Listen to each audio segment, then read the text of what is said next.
Stay in ICU forever, old man. I didn't dream it. I heard my wife say it, clear as the heart monitor beside my bed at Christ Hospital in Cincinnati at 3:12 a.m. October 28th. The disinfectant burned my nose, the ceiling tiles swam, and a nurse wrote "Do not stimulate" on the whiteboard, while Linda smoothed the sheet over my chest like she was tucking in a child she didn't want waking up. Before we continue, please subscribe to the channel and tell us where you're listening from. Her phone buzzed in the dark. I kept my eyes closed. A whisper, a swipe, then Evan's voice on speaker, thin through the plastic case. "As long as he's not discharged, the plan won't update." The word plan snapped me awake like a slap. I'd run Delaney Heat and Air for nearly 4 decades. Every furnace I'd installed, every service call at midnight, those were deposits in the pension that would carry me and my crew into old age. I wasn't a husband in that bed. I was an account number. 2 days earlier, the cardiology resident told me I'd scared us, yes, but my heart would recover. "You'll be home by November 3rd if we keep your vitals steady," he smiled. Linda didn't. On November 2nd, I reached for the water, and my fingers brushed a folded paper half tucked under the cold cafeteria tray. A private nurse invoice, $2,800, cash requested. I flattened it out against the blanket. "Shift coverage to reduce stimulation," it read. Linda's handwriting scrawled a note at the bottom. "Quiet night, no visitors." I wasn't offended by quiet. I was offended by strategy. The morning of the 3rd came with grey rain against the window and the sharp clack of the nurse's shoes. "Vitals are stable, Mr. Delaney. Discharge pending." Linda's smile was the kind people wear at funerals for strangers. When the forms came, she stepped in. "He's too tired," she told the resident, signing as my medical POA, not as wife. The pen scratched like a tiny saw. In the elevator, my reflection looked 20 years older. In the car, the air smelled like Evan's melon vape and the wet wool of Linda's coat. She drove with both hands at 10 and 2 too carefully, like I might bolt. "We need to talk about your pension elections before year-end," she said, as if we were discussing where to store the Christmas ornaments. "Not 'I'm glad you're alive,' and not 'you scared me,' just elections." The city slid by in cold needles of rain. Home looked smaller than I remembered. Linda guided me in, set me at the kitchen island, and began fussing with the mail. A glossy flyer for granite countertops. A notice about our property tax, due December 20th. Then a plain manila envelope I didn't recognize. She tucked that one under the rest. I asked for my wallet. She blinked like she'd been asked a riddle. "It's somewhere." My name sounded foreign in her mouth. I held the nurse invoice in my lap, smoothing the crease with my thumb. Reading the date again, 11:02, like numbers could explain intent. When she left to check the upstairs, I shuffled to my home office, the one with the scuffed desk that still smelled faintly of flux and machine oil. I pulled open the top drawer. Paper clips, a stapler, last year's Christmas stamps, and a crisp photocopy I hadn't placed there. "Spousal consent," the header read. My name sat on the line in a signature that almost looked like mine, except my M always swoops. And this one drooped. Someone had signed my retirement with a hand that wasn't mine. The next morning the world was too bright. Even the coffee smelled wrong, burnt and bitter, like something scorched inside the pot. I sat at the kitchen island, staring at that photocopy of my forged spousal consent form. The toner smudged under my thumb. My signature has always had a confident swoop at the end, the mark of a man who signs payroll checks every Friday without hesitation. This one sagged like it had arthritis. Linda breezed in wearing her silk robe, phone in one hand, wine glass in the other, 3 p.m., and she was already on her second pour. "It's standard," she said, setting her phone face down. "You were groggy, Mark. The hospital needed quick paperwork." I didn't answer. The oven timer dinged, sharp, hollow, but nobody moved. It felt like a clock, counting down to something I didn't yet understand. The silence between us stretched long enough to feel like a confession. When she finally broke it, her tone was dry. "We'll just re-sign at the bank later. Don't make this dramatic." I wanted to believe her. 20 years of marriage builds a kind of muscle memory, trust by repetition. But that night, when I opened the bank app on my phone, I saw a new transaction. A 49,500 home equity line of credit draw, initials MD. The D was straight. Mine always curls like a hook. That single letter made my stomach drop. I printed the slip at the office printer and held it under the light. Kitchen remodel, the memo line read.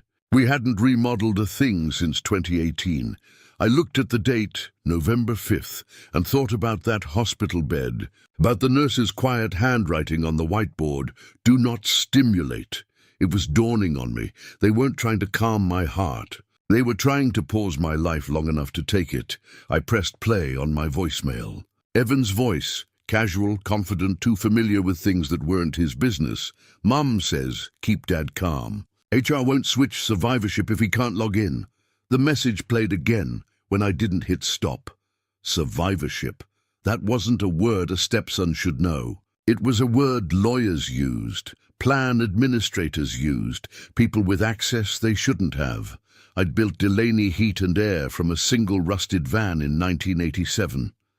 Every receipt, every invoice, every furnace replaced. Those were my pension, my legacy. Every month, I'd add a little to the cash balance plan so my techs could retire right beside me. Every bolt I tightened was a promise. And now, the woman who'd kissed me through hospital plastic was forging my name to steal it. I should have yelled. Maybe 20 years ago I would have. But when you're 61, anger hits the heart like a hammer. I just sat there, listening to the refrigerator hum and the faint click of Linda's heels. Upstairs, I slid the forged document into a freezer bag, one of those heavy-duty ones we use for compressor parts, and wrote in black Sharpie, Kitchen 1105. I wasn't sure why. Maybe because labeling things gave me control.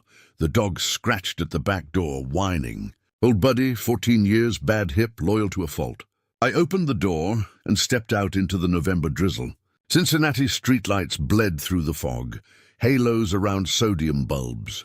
I stood there barefoot on the cold deck wood, clutching that plastic bag like a lifeline. The air tasted like metal. That was the moment the grief hit. Not for the marriage, but for the man I used to be. The one who believed loyalty was its own insurance policy. I realized I was mourning trust itself. I thought about calling Linda downstairs, confronting her, demanding truth. But the truth I already had, on paper. What I needed now was proof. And time. I looked up at the sky, a dull sheet of grey, and whispered something I hadn't said out loud since my father died. God, just keep me calm enough to think. I went back inside, the floor cold under my feet, and wrote one word on the kitchen whiteboard where "Do not stimulate" had once been written. Remember. Then I picked up the phone and called my sister, Nora, a retired nurse who'd never been fooled by anyone's charm. Not even Linda's. She answered on the second ring. You sound winded, Mark. What's going on? I think Linda forged my pension papers, I said quietly. And maybe more. There was a pause. I could hear her steadying her breath, the way nurses do before emergencies. Then we start labeling everything, she said. Every lie gets a date, a file, and a plan. And for the first time since that hospital bed, I felt my pulse steady. Because now this wasn't grief. It was preparation. Next morning we'd start the first file. November 6th, Operation Quiet Truth. Nora showed up at my house just after sunrise on November 6th, bundled in a grey coat and carrying 2 cups of diner coffee. The smell hit before her words did. Strong, bitter, grounding. She looked around my kitchen, eyes sharp as ever. You look pale, she said. Let's fix that. But first, let's fix this mess. We sat at the table with a stack of papers between us, the forged consent, the HELOC printout, the nurse invoice. She pulled out a little notebook from her purse, the kind nurses used for vitals. If Linda's saying ICU forever, she murmured, uncapping her pen, we document forever. That's how it started, Operation Quiet Truth. At 9 a.m., we stopped by the CVS near Glenway Avenue. Nora bought a cheap digital recorder and a spiral ledger with blue lines and a cover that read, Notes and Numbers. I slipped the receipt inside the front page. From now on, even the smallest detail would live in that book.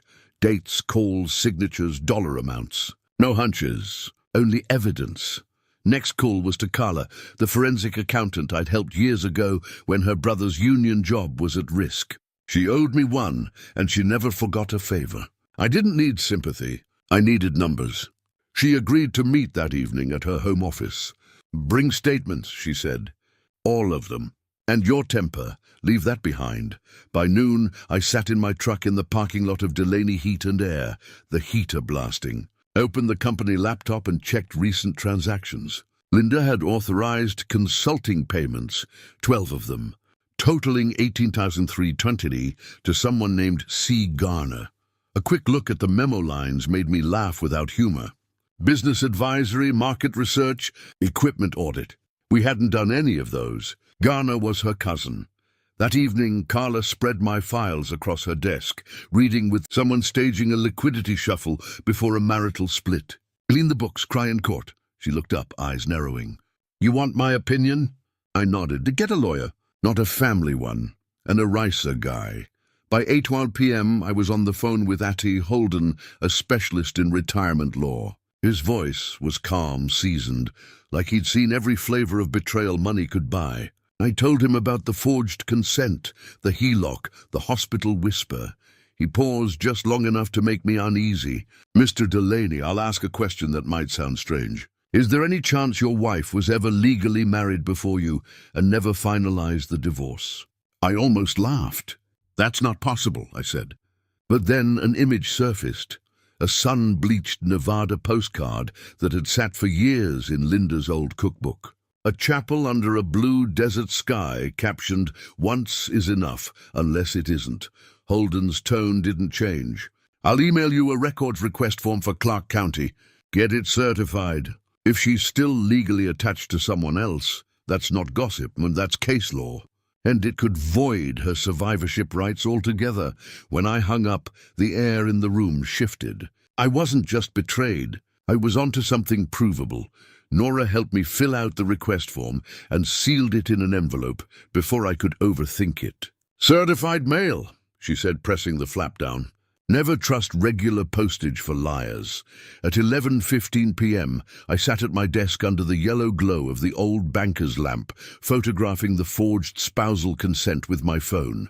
The difference in pen pressure, the unnatural slant, all of it was there, captured in pixels. I printed a copy for Holden and slipped the original into a fireproof pouch next to the nurse invoice.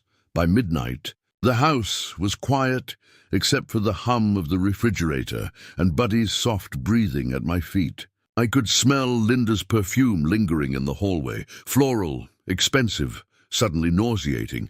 I checked the pension portal one last time. Still active, still showing spouse Linda Delaney. I stared at the words until they blurred. Tomorrow that would change. Not out of rage, but out of reason.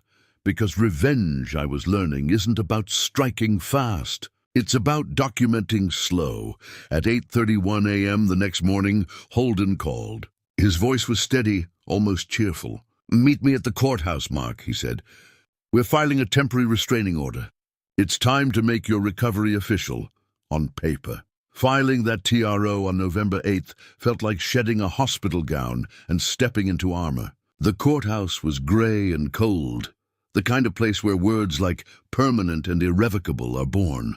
I stood next to Holden at the clerk's counter as she stamped the papers, that heavy, blue ink seal thudding down like the sound of justice taking its first breath. "This stops her from accessing the company plan or making withdrawals until the dispute is settled," Holden explained. His tone was flat, almost surgical. "We'll start with a freeze. Then we dig." When I stepped back outside, the sky over downtown Cincinnati looked like wet steel. I pulled out my phone and called Pete, my foreman. "Change the office alarm code," I said. "Now, and log Evan's admin account out of everything." Pete didn't ask questions. 20 years of loyalty made explanation unnecessary. "Done," he said. "You okay, boss?" "Not yet," I said, "but I will be." By 2:14 p.m., every lockout was complete. No scenes, no shouting, just governance. I wasn't playing husband anymore. I was acting trustee. That night, Carla came by with updates. Her audit traced the 49,500 HELOC draw to a kitchen remodel contractor called Midline Interiors, a business that hadn't filed taxes since 2019. The bank slip showed Linda's initials beside mine. They didn't even try to hide it well, Carla said, tapping the papers. And that's arrogance, not intelligence. I sat there nodding, my heart steady but my hands cold. I'd never realized betrayal could have a paper trail this crisp. On November 10th, I sent an official request to HR at Delaney Heaton. Please provide copies of all spousal consents. Received between October 15 and November 5, 2025. Their auto-reply came seconds later. We acknowledge. Receipt of your planned trustee request. Simple words, but to me they felt like barbed wire tightening around the truth. That evening, I found myself wandering upstairs to our bedroom. Hers still smelled faintly of rosewater and wine. On the nightstand sat her jewelry dish, small and white with a gold rim. I hadn't noticed before, but there was a faint tan line where a second ring must have sat, thinner than her wedding band. I traced it with my thumb, then left the dish exactly as I found it. I didn't need confrontation. I needed evidence. 2 days later, November 12th, I was having lunch alone at Price Hill Diner, one of those old Cincinnati staples where the coffee tastes like burnt courage. I'd just finished a BLT when the waitress, a woman with tired eyes and a kind face, leaned over and whispered, "You're Mark Delaney, right?"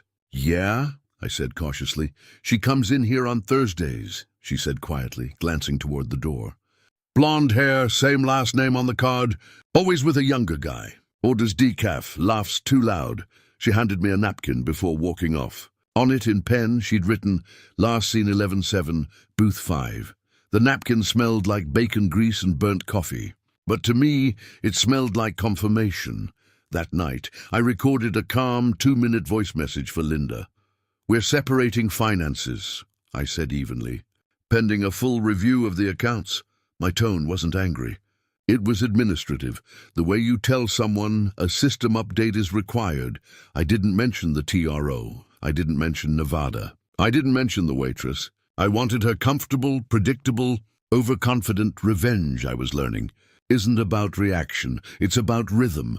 When I ended the call, I saved the audio file to a USB drive and labeled it with blue tape. 11/12 message, separation notice. It joined the growing stack in my fireproof pouch: forged consent, nurse invoice, HELOC slip, ledger pages. Each one a heartbeat toward justice. 2 days later, on November 14th, the email arrived. Subject, report. Requested background, L. Delaney. I clicked. 3 photos appeared first. A 2003 Vegas chapel, a county docket that stopped at separation petition, and a current picture of a man named Joseph Garner, bus driver, Henderson, Nevada. Beneath it, one line from the PI, "Her first husband never divorced her." I leaned back in my chair, feeling something break loose inside me. Not grief this time, but clarity. Linda wasn't my wife. She was someone else's unfinished business. And now, legally, that changed everything. The 3 photos sat on my desk like small explosions. The first, Linda in a white dress, 2003, smiling in front of a plastic Elvis statue at a Las Vegas strip chapel. The second, a Clark County court docket showing separation petition filed, but no final decree. The third, taken only months ago. The same man from that wedding photo, now grayer, heavier, wearing a bus driver's uniform with Henderson Transit Authority stitched above the pocket. And there, plain as day, the caption typed by the investigator, "Joseph Garner." No record of divorce on file. My first thought wasn't rage. It was relief. The universe had finally handed me something measurable, provable, and legal. No more gaslighting. No more "you were groggy." This was paper. Paper doesn't lie. Nora came by that afternoon, found me sitting at the desk with the photos fanned out like a deck of truth. "Tell me that's not," she started. "It is," I said, sliding the chapel photo toward her. "Clark County says she's still married to him." "You can't marry 2 men at once, right?" Nora's nurse instincts kicked in, calm, practical. "Then she's not your wife, Mark. And if she's not your wife, she's not entitled to a dime of your pension." Exactly. By November 16th, the certified confirmation arrived by mail. No decree of dissolution on record. I signed for it right there at the door. The mailman gave me a look like he could feel something shifting in the air. Long story, I said. He nodded, sympathetic. I called Holden and read the letter out loud. He whistled softly. If that's true, ERISA rules are clear. Survivorship rights don't apply to someone who isn't legally your spouse. We can move to freeze her beneficiary status. He paused.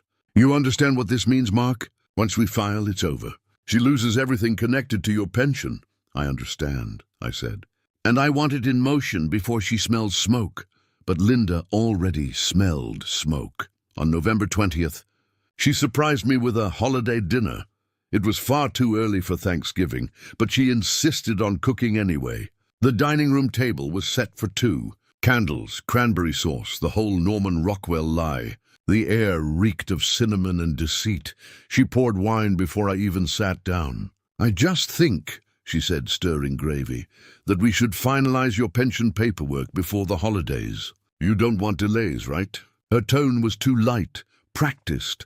I could hear the tremor under it. I watched her tap her fork against her glass, a sound so sharp it made my chest ache. I looked at her hands, both rings gone now. No wedding band, no second ring, just faint tan lines.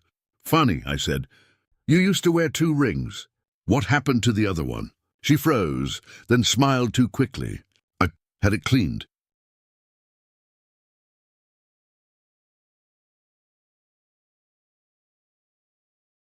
The oven timer dinged. She jumped. We ate in silence. Every movement felt like choreography. She kept glancing toward her purse, where her phone buzzed once, twice, 3 times. Evan, no doubt. Linda, I said finally, setting my fork down. Why do you keep pushing this pension talk? She shrugged. Because it's important, Mark. You could die any day, you know. We need to make sure I'm protected. I smiled thinly. We'll make sure of that, I said. In court. December 2nd. Her fork slipped, hitting the china with a metallic clang. What? She stammered. Judge Keller's docket, Holden's filing. You'll get the paperwork. I leaned back. You wanted protection. Let's make it official. Her eyes flashed, just for a second, with something cold and cornered. Then came the performance, the trembling lip, the soft voice. You're paranoid, Mark. I've been taking care of you. I nodded slowly. Yes, you have. That's what makes this so easy to prove. The rest of dinner passed in silence. She picked at her food. I finished mine calmly. I wanted her uneasy. I wanted her to feel the ground shift the way I had in that hospital bed. When I went upstairs later, I could hear her crying in the kitchen. Maybe it was guilt.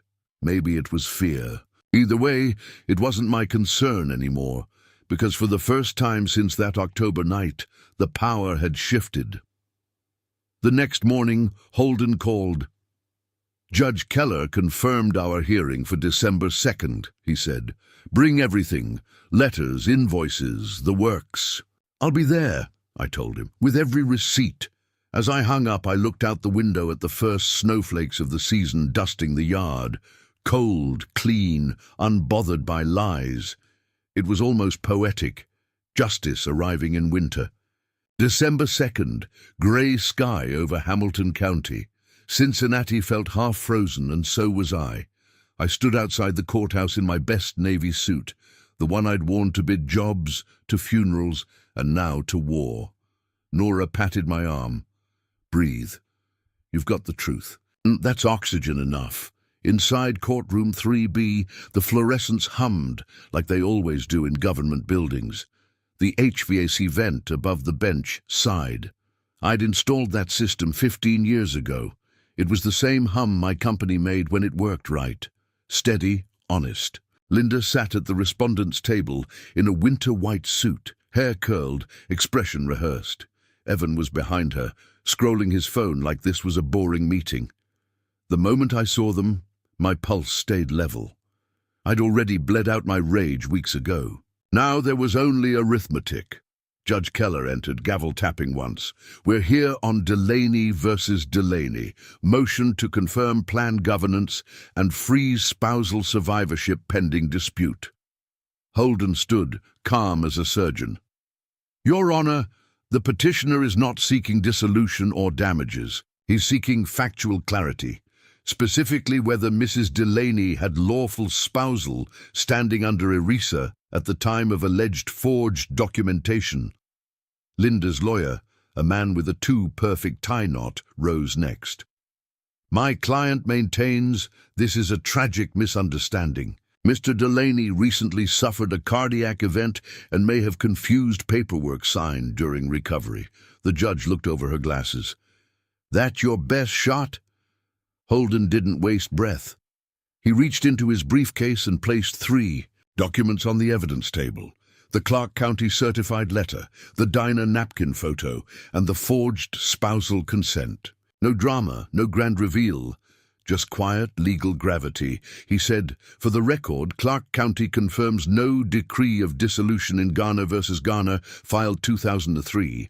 Meaning, by operation of law, Linda Garner remains legally married to Joseph Garner and cannot be simultaneously married to the petitioner."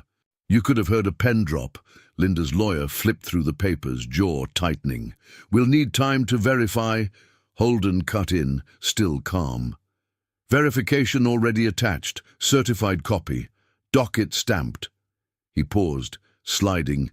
Another page forward, a DMV record showing a co-signature on Joe Garner's condo refinance, dated 2011. 8 years into her so-called marriage to Mr. Delaney.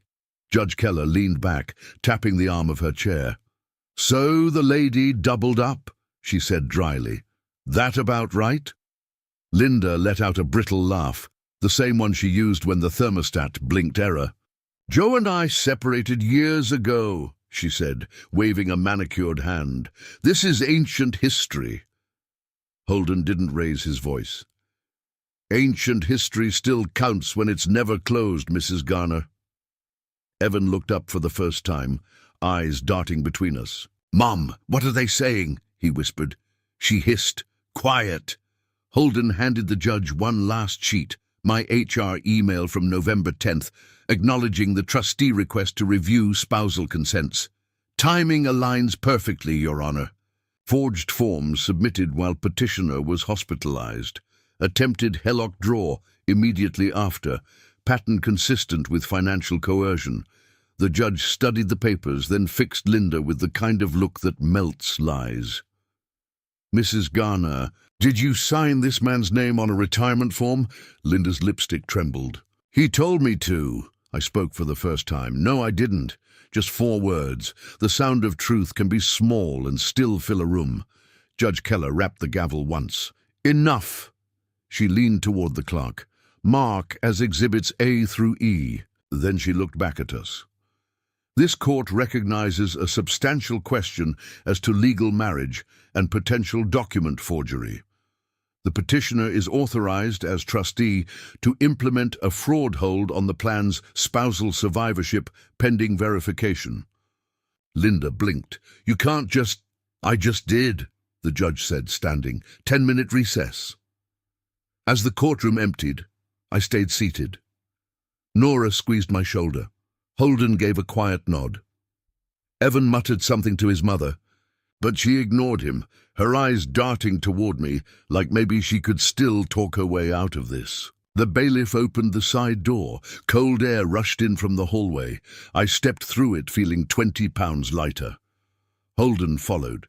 "You ready?" he asked. "For what?" I said. He smiled faintly. "For the click." Out in the corridor, sunlight poured through the glass atrium like an interrogation light. I took Nora's phone. She held it out with the pension portal already open. The judge's minute entry had been uploaded 5 minutes earlier. Temporary fraud hold approved, pending confirmation of marital status. I scrolled to the beneficiaries tab. My thumb hovered for a second. Linda's reflection glared back at me in the phone screen from across the hall, frozen in disbelief. Then I tapped, "Remove spouse." The phone blinked. "Update successful." That was it. No fireworks, just a soft mechanical click echoing through the marble hallway. At 9:41 a.m., 20 years of manipulation ended. In seconds, Holden exhaled. "Congratulations, Mr. Delaney. You just executed the cleanest revenge the law allows." Behind us, Linda's voice rose, brittle and panicked. "You can't do this. That money's mine." I turned. "It was never yours," I said. "You just borrowed my name to get near it." The bailiff stepped between us. Evan grabbed his mother's arm. "Mom, let's go," he whispered. But she was still staring at me like she was seeing a ghost, the man she thought would stay sedated forever. I slipped the phone back into Nora's hand. My heart monitor from weeks ago had beeped faster at rest than it did now. As we walked out under the courthouse dome, I caught my reflection in the glass doors. Older, sure, but standing. Free. Outside, the December sun broke through for the first time all morning. It glinted off the courthouse windows, sharp and clean, like the blade of something righteous. Justice wasn't loud. It was quiet. It sounded like a digital click, and a woman realizing her last safety net had vanished. Tomorrow, I thought, I'll change the locks. Not out of spite, but ceremony. The courthouse order arrived by email at 7:42 a.m. Holden's subject line read simply, "Fraud hold activated, confirmed by HR." I opened the PDF, saw the official letterhead, and exhaled for what felt like the first time in weeks. Effective immediately, it read. "All survivorship benefits under the Delaney Employee Pension Plan are suspended pending confirmation of lawful spousal status. Beneficiary designation Linda Delaney has been removed by trustee authority." One paragraph. $700,000 erased. Not stolen, not hidden, just rightfully reclaimed. I scrolled to the timestamp. 9:41 a.m. December 2nd. That was the moment it happened. The moment I pressed remove spouse. Funny how justice has coordinates. At 8 sharp, the front doorbell rang. Not a friendly knock.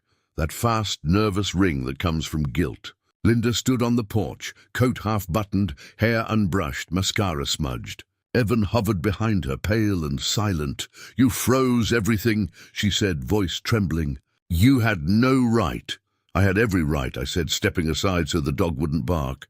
"You forged my name, Linda. You opened a credit line in my signature. And according to Clark County, you were never even my wife." Her lips trembled. "It was years ago. Joe and I are still married," I finished. 8 years into our marriage, you co-signed his refinance. "That's not a footnote, Linda. That's fraud." She tried to speak again, but words collapsed under the weight of truth. Evan looked at the floor, then at me. "He's bluffing," he muttered. I handed him a printout of the court's minute entry. "Here," I said. "Bluff in ink." He didn't take it. He didn't have to. His eyes flicked across the paper anyway, catching the words, "Fraud hold approved." His jaw tightened. "You think this makes you the good guy?" "I don't think anything," I said quietly. "I just follow the evidence. You and your mother should try it sometime." Linda's hand shook as she reached for the banister. "You can't just erase me," I met her eyes. "I didn't erase you. You erased us." I just confirmed the deletion. She left without slamming the door. That's how you know the fight's over, when even rage runs out of breath. At 9 low, Nora arrived with a locksmith. He wore a Carhartt jacket and smelled like metal and tobacco. "Rekeying everything?" he asked. "Front, back office, garage," I said. "Change the codes too," he nodded. "Big change," he muttered, tapping in new combinations. "Fresh start." While he worked, I sorted documents into piles on the dining table, originals for me, duplicates for Holden, and copies for the accountant. Each sheet felt lighter now, not weapons anymore, just records of a war that was ending. By noon, Pete dropped by with coffee and his usual mechanic's bluntness. "Heard the courtroom got spicy," he said, grinning. "You could say that," I said. "You ever watch someone realize the law isn't a suggestion?" Pete chuckled, but his tone softened. "You did good, boss. You fought clean. That's rare these days." I looked at the file folder marked Plan Freeze, December 2nd. Clean's the only way it sticks, I said. Around 1, my phone buzzed. An email from HR confirming the update had propagated through all systems. Fraud hold active. Beneficiary Byung Trust. Review date January 6. That was the digital equivalent of closing a door. At 3, Holden called. The judge wants everything wrapped up quietly, he said. Her lawyer's already hinting at settlement. You hold all the cards now. I don't want to destroy her, I said, though part of me still wanted to. Just balance the books. Then we'll do that, he said. Legally, calmly, permanently. After we hung up, I went to the back door where Buddy waited, tail thumping. The snow outside was bright enough to hurt. I opened the door, let him run, watched him roll in the fresh powder like nothing bad had ever happened. I thought about that hospital room, the beeping monitor, the whisper, keep him sedated, we can't agitate the heart. They had treated me like a liability. But liabilities can become assets when they start documenting. That evening, I walked through the office one last time before closing. Evan's desk was empty, just a half-finished energy drink and a torn post-it that said, audit logs. I smiled faintly. He must have realized too late that every admin access leaves fingerprints. Before leaving, I powered down all the systems and locked the server cage. My reflection in the plexiglass looked steadier than it had in months. Outside, the streetlights flickered on. The air smelled like new beginnings, cold metal, diesel, and freedom. At home, I poured 1 glass of bourbon and sat by the window. The digital clock read 9:41 p.m., exactly 12 hours since the click that ended everything. Some people mark anniversaries with rings or dates carved into trees. Mine would always be that minute, 9:41, the moment I stopped being her patient and became my own protector. Justice didn't roar. It clicked. Tomorrow, I'd rekey the final lock, the one on my heart, and label that chapter exactly the way Nora taught me. Closed, December 3rd. December 10th, 1 week after the click that changed everything, I woke to the sound of the mail slot clattering. The dog barked once, then went back to sleep. I shuffled to the front door, coffee in hand. And there it was, a thick, cream-colored envelope, stamped with the Hamilton County seal. I knew what it was before I even tore it open. Order of Preliminary Injunction. Respondent Linda Garner, a.k.a. Linda Delaney, is hereby enjoined from accessing company systems, financial instruments, or retirement assets under the petitioner's control. The Delaney Employee Pension Plan shall maintain its fraud hold until confirmation of lawful marital status. I stood there, reading those lines over and over. For weeks, I'd been fighting to prove what I already knew. Now the law said it out loud. Justice had an official letterhead. At 10:20 that morning, I followed through on the promise I'd made to myself. I changed the locks on the house. The locksmith, same man from the day before, whistled while he worked. "Lot of folks waiting too long to do this," he said. "You're ahead of the game." "I'm just catching up," I told him. When he finished, I labeled 3 boxes and left them neatly by the door. Winter, keepsakes, papers, open with counsel. Linda's clothes, her framed photos, her favorite porcelain angel from the mantel, all there. No vengeance, no slashing, no screaming. Just closure boxed and barcoded by emotion. I didn't text her. I didn't need to. The message was the empty closet. Later that afternoon, Holden called. "You sitting down?" he asked. "Always am these days," Clark County responded. Official letter.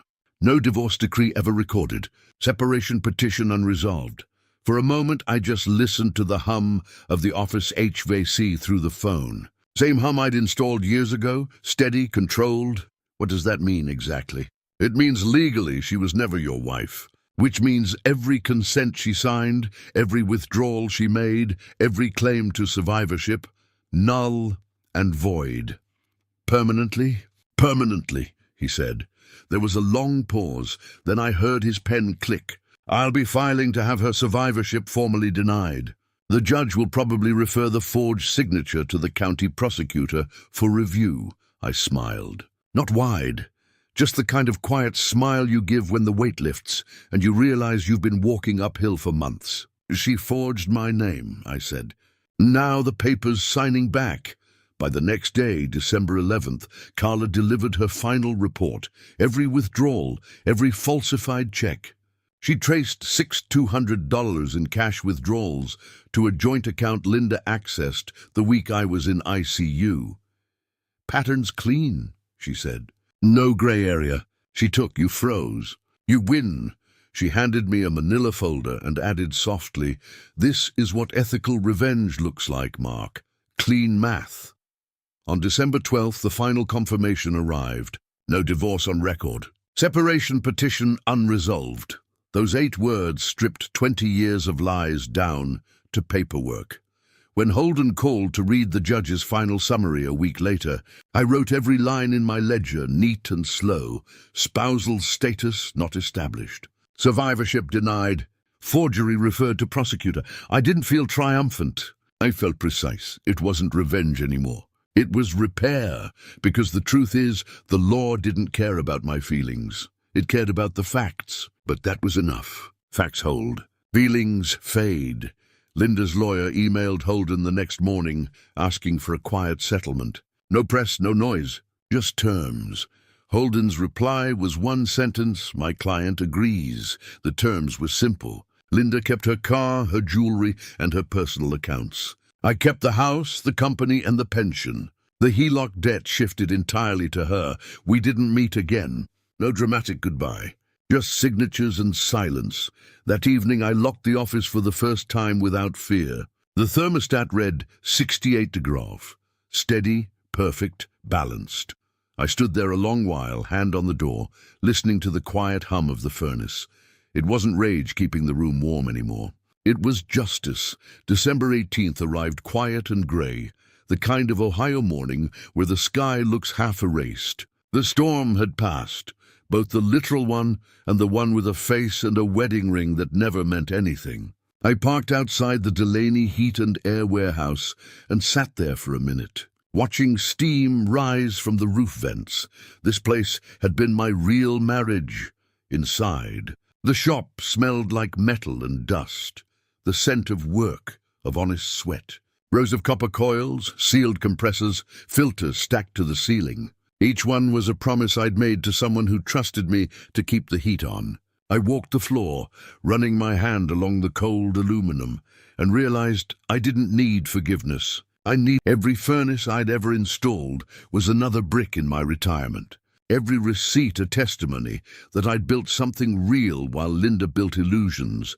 Nora stopped by mid-morning with 2 thermoses, coffee for her, chamomile for me.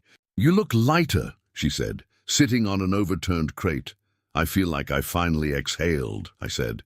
"Not happy, just steady. That's what healing sounds like," she said. Then after a pause, "You're not planning to humiliate her, right?" I shook my head. "No, the court order was enough. The law did what anger couldn't," she smiled. "Then you did it right." That night I sat at my kitchen table with the ledger open. Not the company one, mine. Every entry from the last 2 months was there, written in Nora's tidy hand.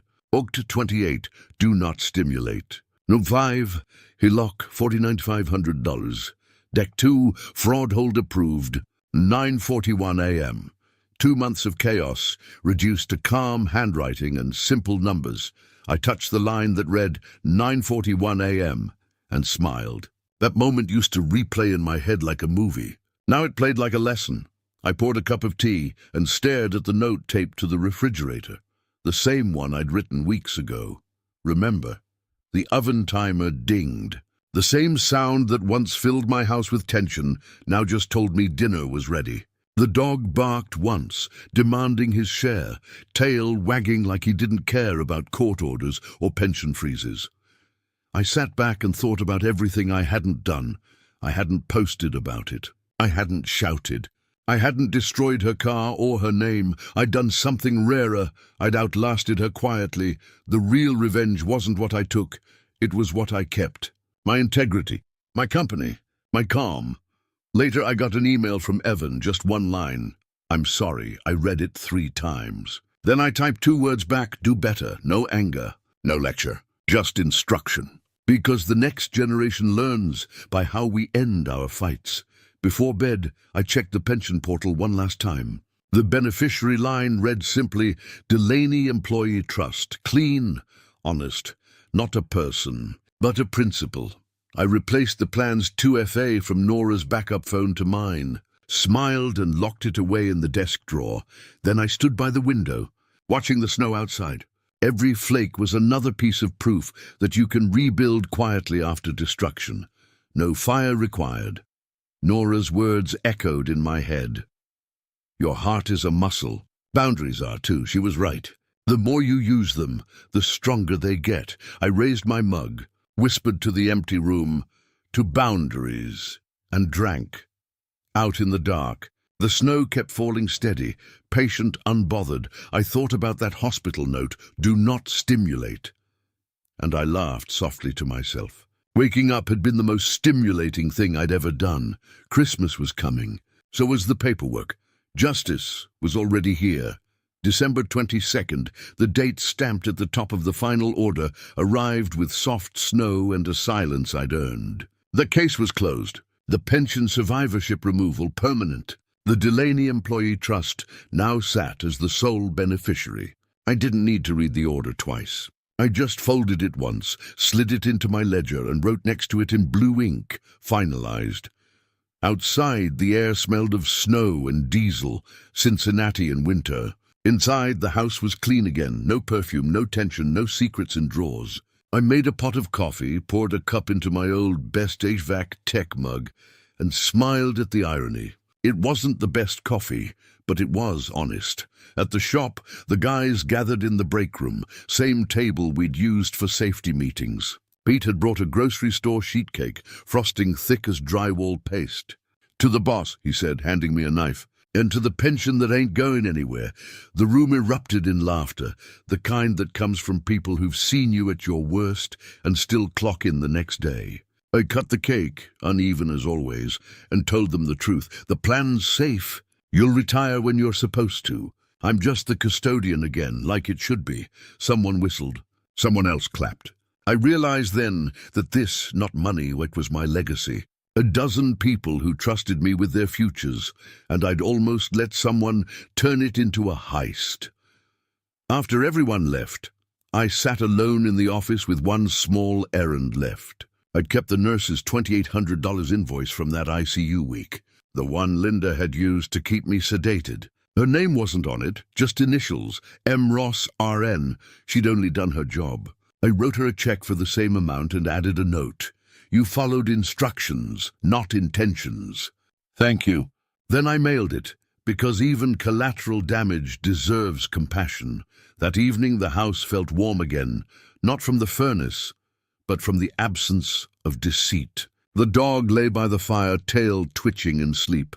I opened a bottle of bourbon I'd been saving since my 60th birthday and poured a single glass. The burn was clean, not bitter. At 8:12 p.m., my phone buzzed. Unknown number. I almost ignored it, but the message preview stopped me cold.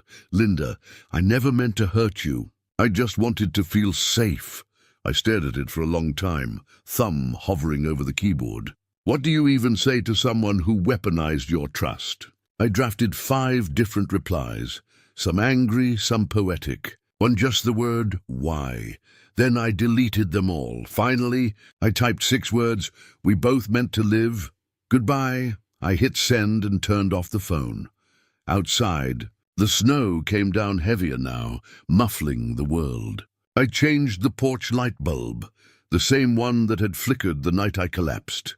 It glowed steady this time, solid, reliable. I stood there for a minute, breathing in the cold, watching it glow. Behind me, Buddy let out a soft bark, impatient for me to come in.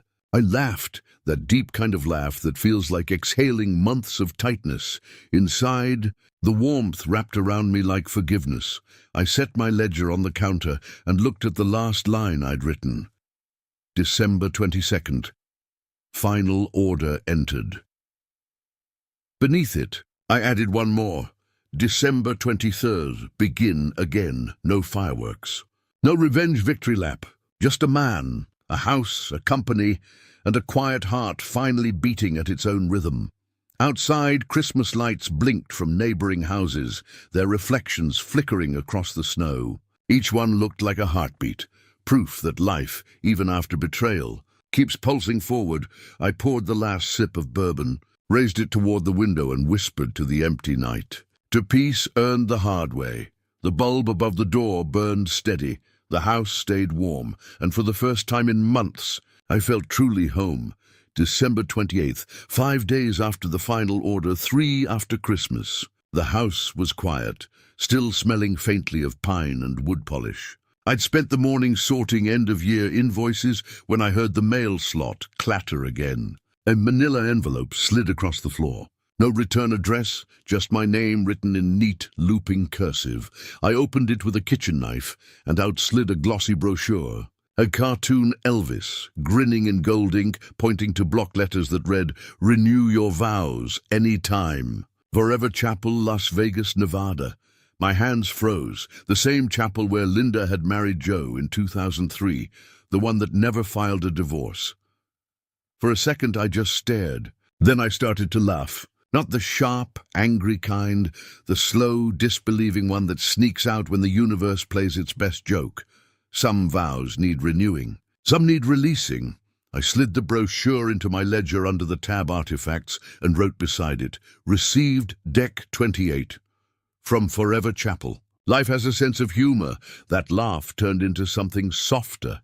Gratitude, maybe. Because that envelope wasn't a curse. It was a reminder that closure doesn't always knock politely. Sometimes it mails itself with bad graphic design. I poured a cup of coffee and sat by the window, watching snow fall like ash across the yard. The world looked clean again. The porch light glowed steady, same one I'd changed a few nights before. Every flicker was gone. I thought back to that hospital room, the steady beeping, Linda's whisper, "Keep him sedated." I thought about how I'd laid there, half alive, believing love still meant safety, and now I was living proof that awakening can be quieter than revenge and twice as lasting. I turned the brochure over, read the slogan again, "Any time." "Not in this lifetime," I said aloud. I grabbed my pen and flipped to the last page of the ledger, the one Nora had labeled "Closure." The lines were empty, waiting. I wrote slow, the way my father used to sign paychecks. Deliberate. Permanent justice wasn't the freeze at 9:41 a.m. Justice was every step that made that click lawful. I paused, letting the ink dry, and kept writing. People think revenge is fire. For me, it was a thermostat set exactly right. I walked over to the wall and tapped the thermostat up 1 degree. 69. The furnace rumbled to life. That same deep hum I'd spent my life perfecting in other people's homes. It filled the air like a heartbeat. I smiled. "You didn't lose me," I said quietly, eyes on the rising temperature. "You gave me away." Outside, the snow kept falling. Somewhere, a neighbor's wind chime clinked softly like applause from the universe. I closed the ledger, slid it onto the shelf between 2 binders labeled payroll and warranties, and turned off the desk lamp. The faint glow from the porch spilled across the living room floor, warm and unbroken. Tomorrow would be just another workday. HVAC maintenance at the senior center, payroll run, maybe lunch with Nora. No drama, no courtrooms, no ghosts left to chase. Before bed, I took one last look at the fireplace. The dog stretched in front of it, sighing like a creature who never doubted me. I knelt down beside him and scratched his ear. "We're good now, buddy," I said. "Systems balanced." He wagged his tail once, the firelight flickering across his fur, and settled back down. When I stood, I could see my reflection in the window, older, steadier, free, and somewhere deep inside the house. The furnace purred, holding the line perfectly at 69 degrees. Not too cold, not too warm. Just right. Revenge had ended. Justice had stayed. And peace, for the first time in 20 years, had finally come home.